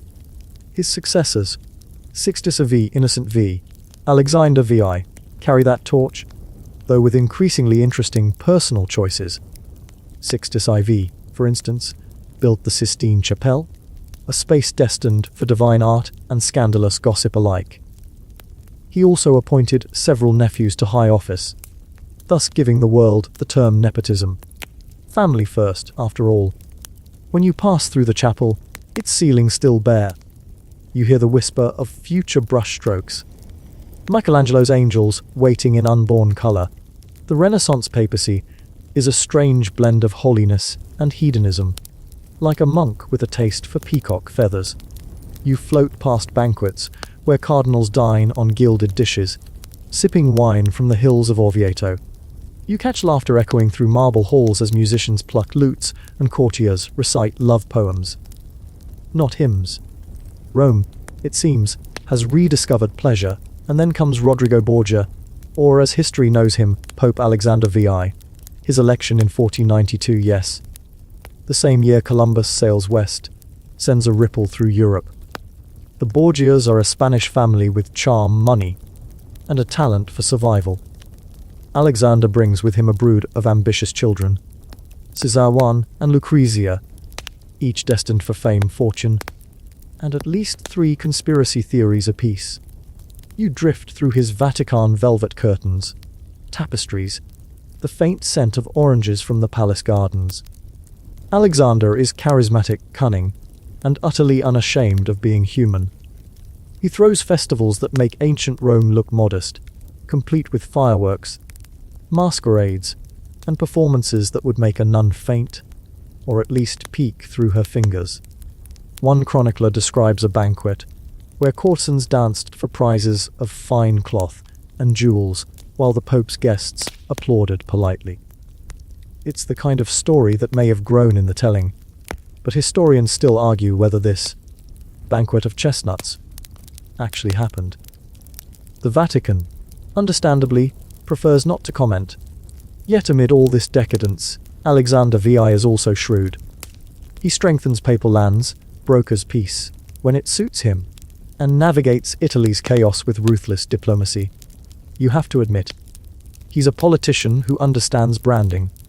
Meanwhile, Cesare Borgia, his son, strides across the map of Italy in armour, carving out territory like a Renaissance action hero. Niccolo Machiavelli, watching from the sidelines, takes notes that will eventually become the prince. The line between holy power and worldly ambition blurs so completely that no one bothers pretending anymore. And then there's Lucrezia, the daughter, married, remarried, whispered about endlessly. History paints her as both angel and poisoner, though modern scholars suspect she was more pawn than villain. Still, her name clings to legend like perfume, intoxicating, scandalous, unforgettable. Rome thrives in this moral fog. Artists adore it, theologians despair. You drift through a workshop where Leonardo da Vinci sketches flying machines while muttering about anatomy.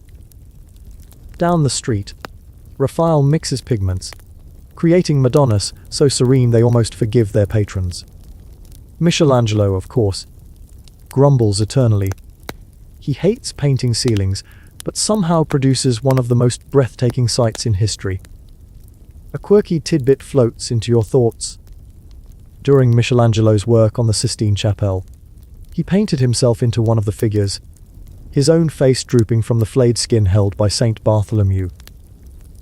Subtle, right? Even geniuses need therapy. The Renaissance popes believe art equals immortality. They compete to commission the grandest chapels, the tallest domes, the most elaborate tombs. Money pours in from indulgences, taxes, and the occasional strategically married noble. You can almost hear the collective sigh of Christendom. Beautiful, yes, but costly. Historians still argue whether this artistic explosion was worth the moral expense. After all, while Michelangelo paints and Raphael charms, ordinary believers wonder if salvation now comes with a price tag. In the taverns, whispers return, the kind that echo the days of Jan Hus and Wycliffe. How much gold must a soul weigh before it's forgiven? Someone murmurs over their aisle. You drift down to listen, the air thick with sawdust and smoke. Merchants, tailors, and apprentices debate theology as if it's the latest gossip. It feels like something big is about to break again. But for the moment, Rome keeps building, keeps glittering. The Vatican library expands. Scholars debate Aristotle over wine. The church has never looked richer or felt shakier. And still, every night, the city hums with contradictions, prayers at dawn, music at dusk, whispers of repentance mixing with laughter. As the century draws to a close, a new pope climbs the throne, Julius Caesar, the warrior pope. He wears armor beneath his robes, dreams of conquest, and hires Michelangelo again, this time to paint his personal chapel. But Julius doesn't just fight with brushes. He rides into battle on horseback, sword in hand, banners flapping. Soldiers kneel as he passes, unsure whether to cross themselves or salute.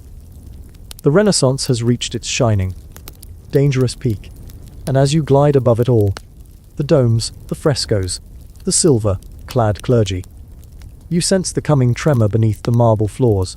The church, newly whole after centuries of division, is once again poised on the edge of scandal, war, and something else entirely. Something that smells like ink and revolution. You drift lower, the echo of church bells giving way to the metallic clatter of hooves and the creak of leather armor. Rome's skyline flashes in sunlight, the domes gleaming, banners rippling. At the center of it all, you see a man in papal robes mounted on a white horse, his beard catching the wind, his eyes fixed like a general's. Pope Julius Caesar. They call him Il Papa Terribile, the fearsome pope. If the Renaissance papacy had flirted with worldly power, Julius marries it outright. He believes in beauty, yes, but beauty enforced by armies, underlined by walls, and signed with cannons. He's both priest and warlord, both patron and conqueror, and he seems entirely comfortable with the contradiction. You hover over the dusty plains of northern Italy, where banners of the Papal states whip in the wind. Julius rides at the head of his troops, his sword flashing, his white robes spotted with mud. He's reclaiming lands seized by rebellious nobles and foreign armies, determined to make the church not just spiritual, but territorial once again. It's a bizarre sight. A pope in armor. One soldier whispers, "Hey, fights like St. Peter's ghost." Another mutters, "Or Caesar's." You can't tell if either one is meant as a compliment. The Holy Father carries the weight of divine authority and the smell of gunpowder. When he's not directing sieges, he's commissioning frescoes.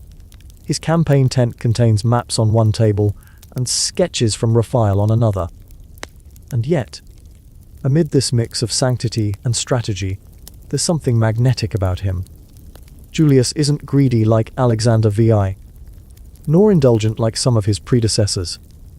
He's possessed instead by an almost manic vision.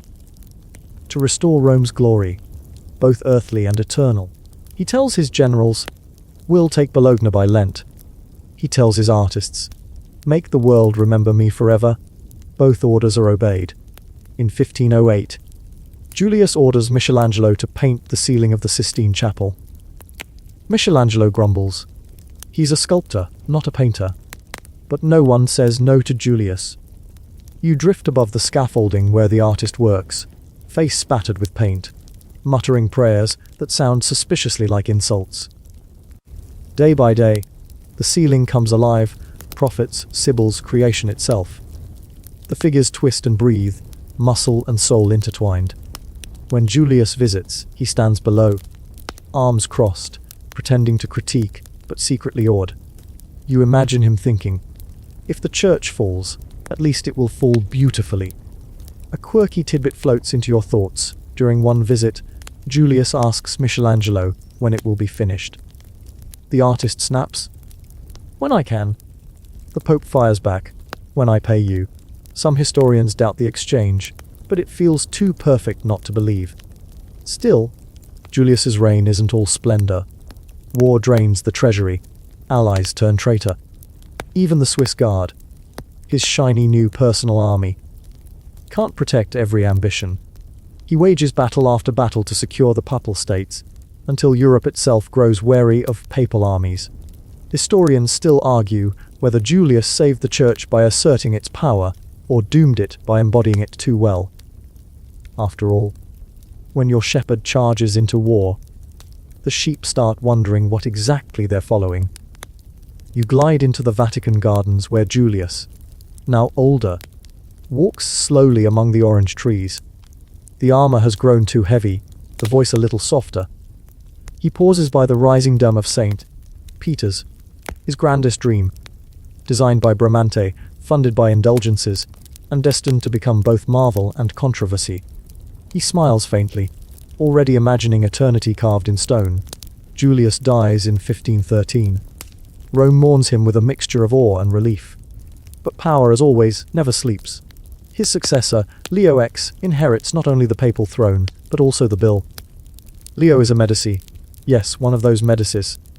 Florence's banker princes of art and indulgence.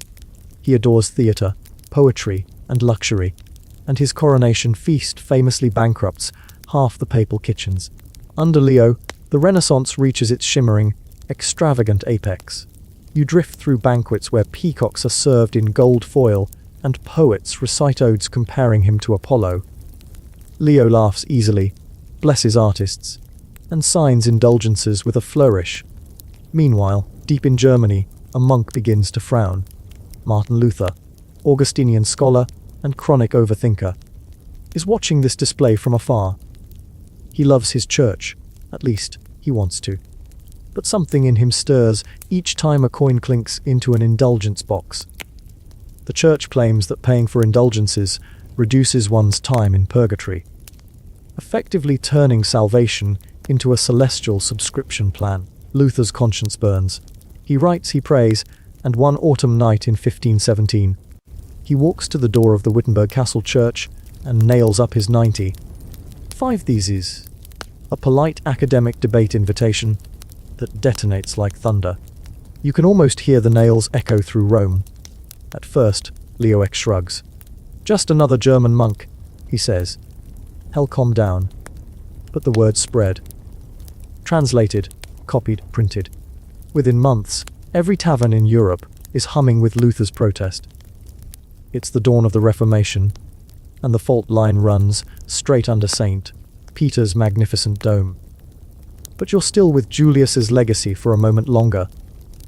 The city he fortified, the art he commissioned, the dreams he planted.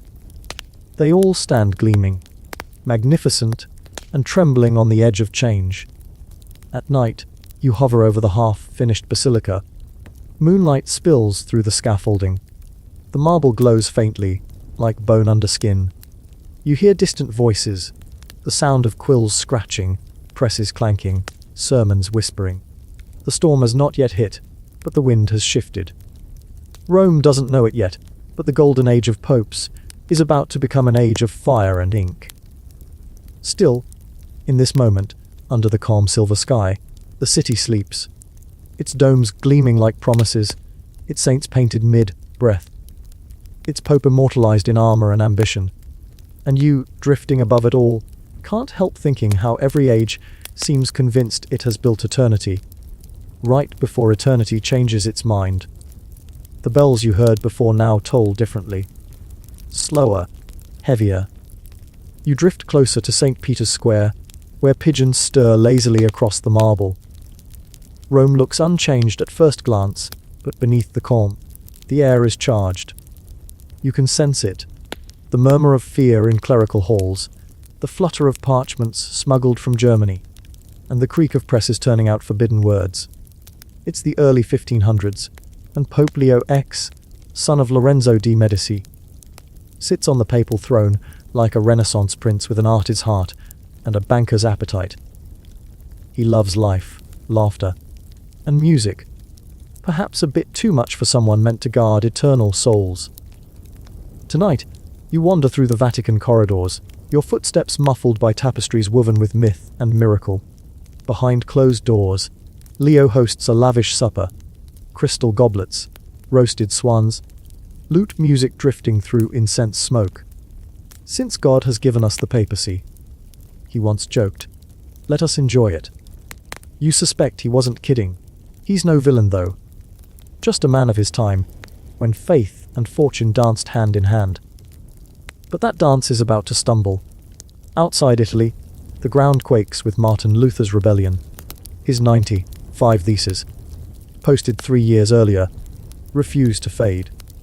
Pamphlets in every tongue question papal indulgences, the sale of salvation, the pomp of Rome. It's like a medieval social media storm. Relentless, contagious, impossible to contain. Leo dismisses it at first. An ignorant monk, he says, waving off his advisors. But when nobles, scholars, and entire cities begin siding with Luther, the laughter dies. You find Leo pacing his study now, surrounded by letters from across Christendom, each one angrier than the last. He declares Luther a heretic, hoping the threat will quiet the uproar. Instead, it spreads like wildfire. One quirky tidbit that floats your way: some German towns start using Luther's pamphlets as kindling for warmth. Ironically, to burn them. But before long, they're reading them by that same firelight. Ideas, once lit, are hard to extinguish. Historians still argue whether Leo's response was too slow or simply too Roman, trusting art and persuasion where others used reform and humility. You drift onward through the years. Leo dies in 1521, just as Luther's defiance crystallizes into full revolution. Then comes Adrian VI, the only Dutch pope, somber and reform-minded, but tragically brief in reign. He dies within a year, perhaps from exhaustion, or maybe from the impossible weight of trying to clean a centuries-old palace with one broom. Next rises Clement V, another Medici, charming and indecisive. You catch him in a candlelit chamber, reading dispatches about the German princes turning Protestant. He sighs, half praying, half panicking. In 1527, it happens. The nightmare Rome never expected. Imperial troops under Charles V, the Holy Roman Emperor, march on the city. They're half-starved, unpaid, mutinous, and Catholic, technically. But soldiers care little for theology when their stomachs are empty. They sack Rome. The eternal city screams under their boots. Monasteries are looted. Cardinals dragged through the streets. Nuns hide in crypts. Frescoes crumble under fire. The Pope flees to Castel Sant'Angelo, huddled in his fortress, as smoke rises over the Tiber. You hover above the chaos, the irony so thick it's almost poetic. The very capital of Christendom burns at the hands of its own defenders.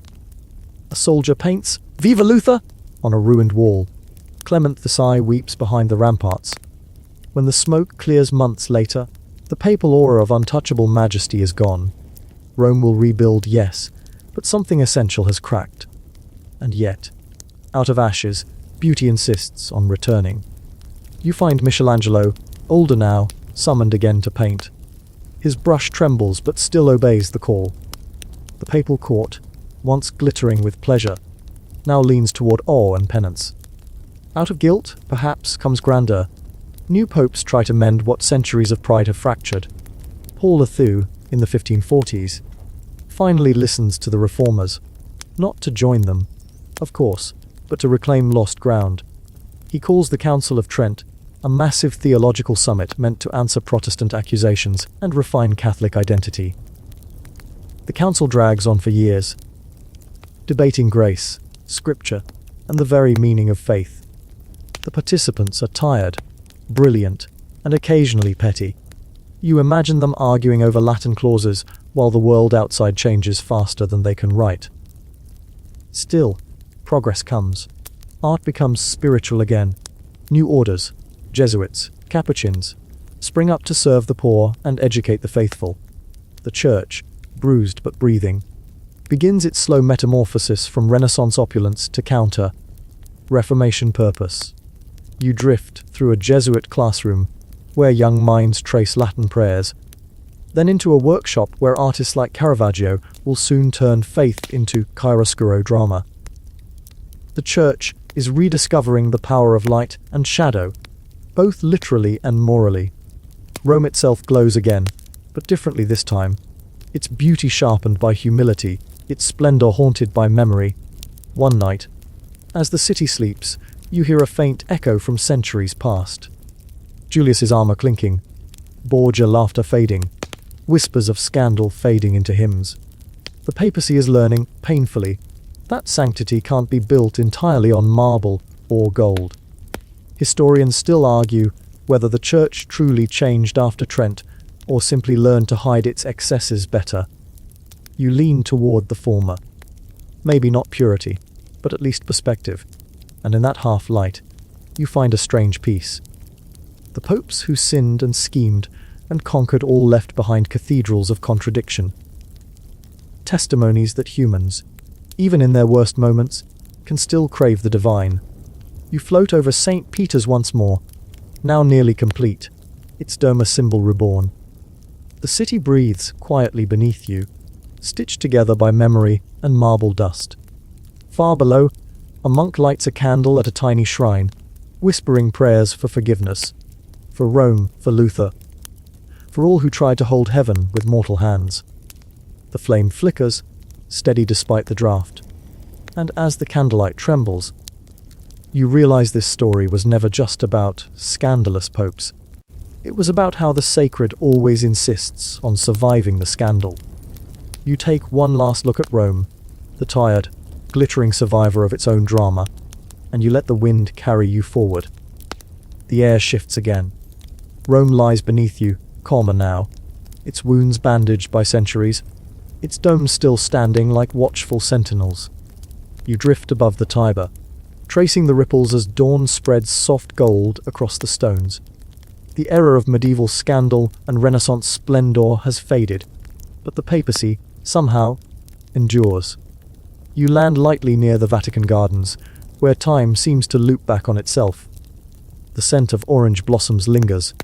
The wind carries faint echoes of Latin hymns. And yet, beyond the walls, the modern world hums.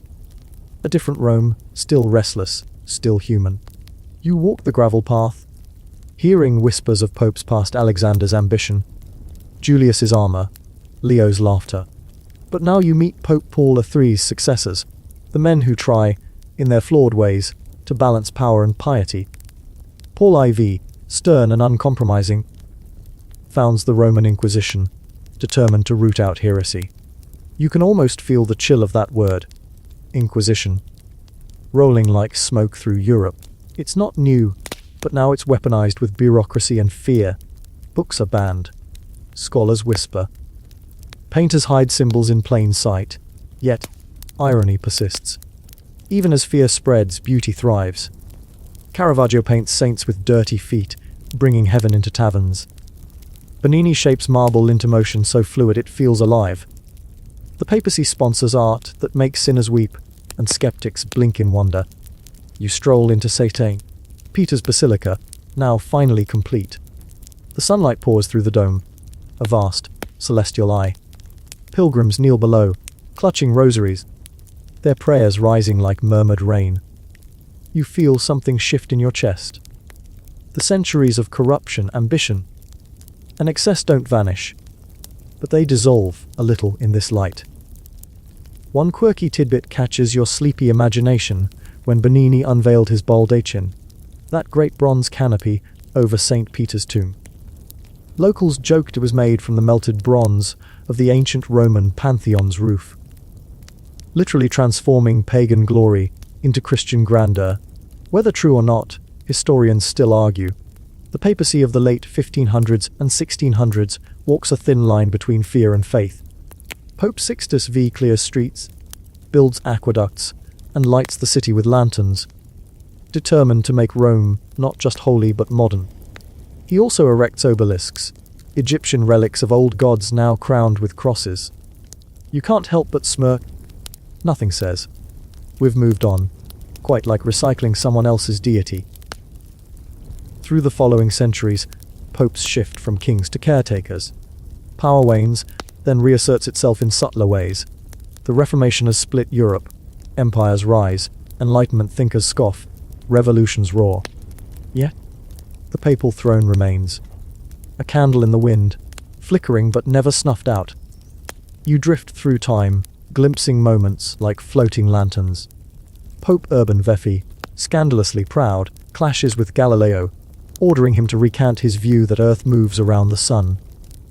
The scientist's eyes whispers, "Epa psi move." And yet it moves. Historians still debate whether he actually said it, but the phrase endures, a defiant heartbeat beneath the church's heavy robes. You catch other glimpses, popes commissioning operas, funding hospitals, secretly collecting curiosities from the New World. The papacy becomes less of a monarch's office and more of a mirror for human contradiction. Devotion and dominance, humility and hubris, light and shadow. And then, at last, you feel the centuries settling. The scandals have softened into stories, the fury into folklore. The last bells of the Middle Ages fade, replaced by the measured hum of a new era.